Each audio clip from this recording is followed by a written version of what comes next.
नजर डालते हैं दिलचस्प और अजीब खबरों पर। मज़कूरा बिला तस्वीर एक 65 साला खातून के घुटने के एक्सरे किए हैं, जिसमें देखा जा सकता है कि घुटने के गिर्द सैकड़ों छोटे सोने की तार मौजूद है।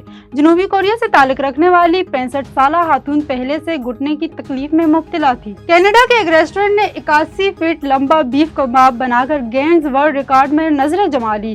कैनेडियन सूबे ओंटारियो के एक शहर विंडरेस में वाक़या स्मोकिंग्स BBQ नामी रेस्टोरेंट ने बुध के रोज पिसे हुए बीफ का कबाब रैप बनाने का चैलेंज उठाया और 81 फीट लंबा रैप बना डाला।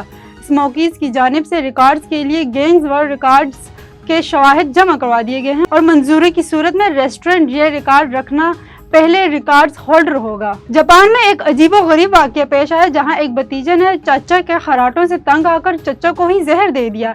मीडिया रिपोर्ट के मुताबिक जापान में 18 साला तालिब इल्म ने अपने चचा को महज इसलिए जहर दे दिया क्योंकि वो खराटे लेते थे और ये आदत इसे शदीद नागवार गुजरती थी। मकामी पुलिस के मुताबिक नौजवान ने खराटों से तंग आकर अपने चचा के सूप में जहरीला मवाद मिला दिया। चचा की हालत बिगड़ने पर इन्हें अस्पताल ले जाया गया, जहां तबी मायने के बाद जहर देने की तस्दीक हुई है।